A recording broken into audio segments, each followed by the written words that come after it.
نکنین تو خدا آن فقط درست کنه خدا تنیتیاتم در قبل مطلق قبول کنه ای پرلد توضیحتم کنه یک کمکم کنین شما یگان اکا یگان دودار دیگه دارین؟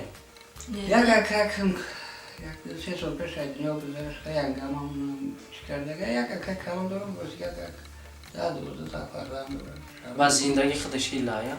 خبرگیری میاد؟ خبرگیری میام در ایدو میام یکم وقتی اکای کلونید میاد خبرگیری؟ نه دمی تو بگوره هم تکنو جا فیران میکنه برمیاد نمی تو که نمیاد ای اکا تا دوست میداری؟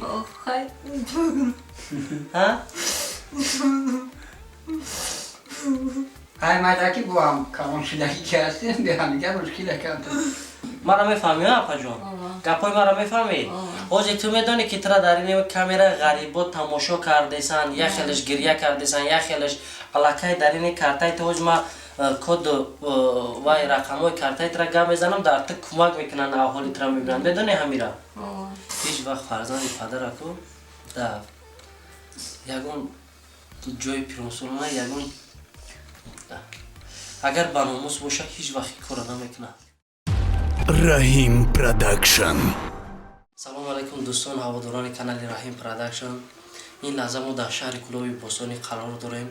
در خانه یک مادر عزیز، یک برادر عزیز، یک مادری که معیوب گروهی یکم باشد قرار داریم و عین حال از زندگی این مادر ما خبردار شدیم. شرایط زندگیشون دیدیم به نهایت با یک زندگی دارم با یک عذابی دارم که این چیزا ما شما را در نوار ایشان داده نمیتونم. افسوس از همه شما احترام خواهش میکنم به این مادر عزیز، به این برادر عزیز.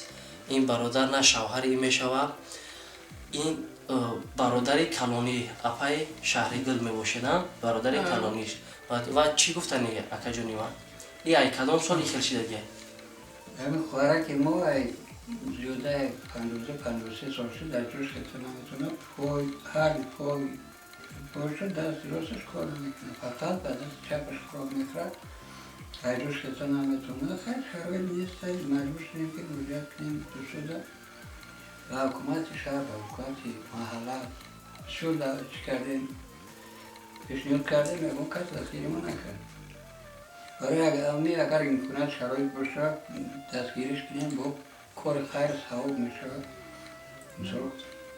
ای کودکیش هم خیلی مادر را کمش دامین ای خوردی رگش نمیتونی من گپ زدم میتونم مرا میفهمی اپا جان؟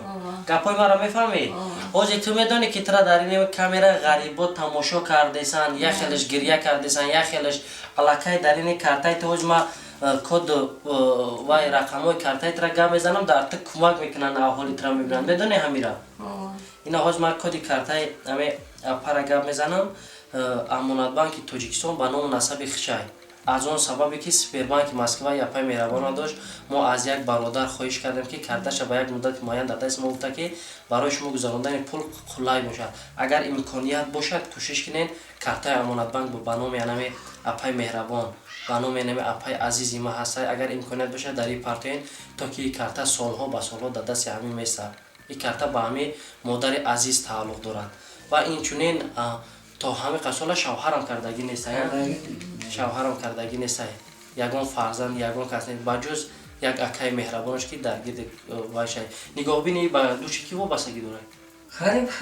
خریب شد سال ما خودم شرایط بود کار میکردم نگاه بین نکردم جوده 12 ساله بچه هم با همراهی کردم سر را میشویم نخوشم میشم نگاه بینش کرده فرزند نگاه بین میکنن یا ناحرمتی میکنن نسبت خواهر شما؟ بین باید نگاه بینت میکنن اپا؟ خروق تا سر وقت میتن دستگیریت میکنن؟ روزی هستی یا نمی جیانوت؟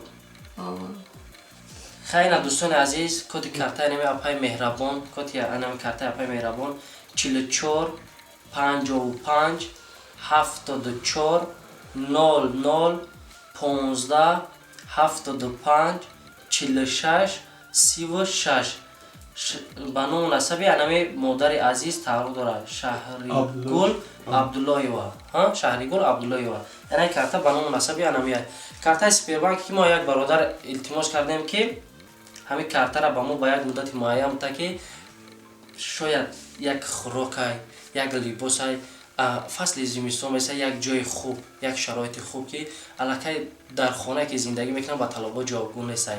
هرچند که فرزند اونها داشته باشه ما مردم تاجیک فرزند همه مادرها حساب میشیم. برای چی؟ مادر ما سازای مادر شما سازای این معنای او را نداره همه مادرها سازای همه آدم بدرده. الکی در تاجیکستان این خیلی نفرها به نهایت زیاد است.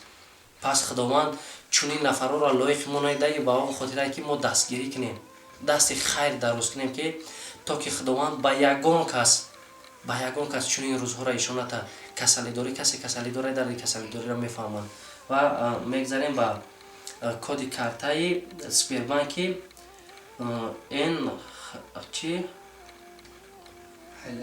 هایدروف این هایدروف 54 69 38 00 17 14 09 13 با همین کد ده کارتا در تگ همین ویدیو مونده میشه و نمرای باوری که زنگ زنین کسانی که باوری ندارین مثال خیال میکنن همین چیز ساخته ما قلبکی کردگی زنگ زنین خطا میتونین طرف ویدیو ویزا مادر عزیز ببینین از احوال مادر پرسان شوید.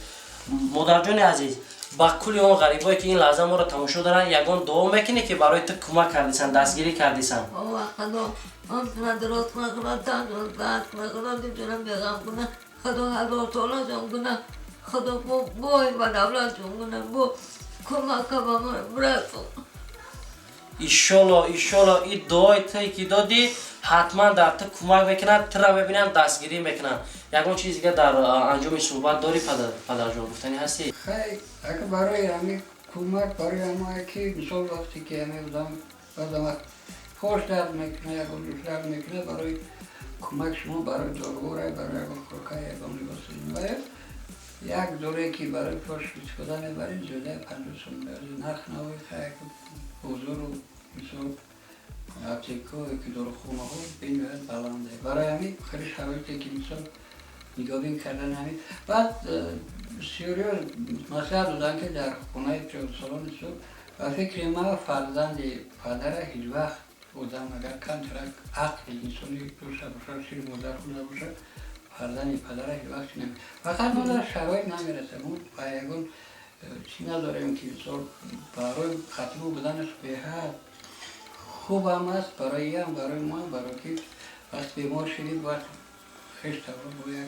دوست دستگیری میکنه خشت هم اگه بعضم شما یکون دو دیگه دارین؟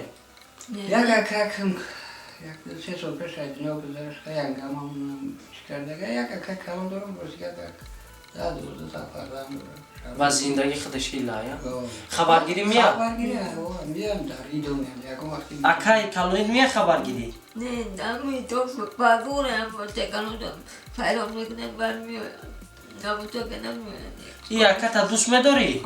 خیلی ها؟ های مدرکی با هم کلام شدگی که هستیم به هم دیگه مشکل کم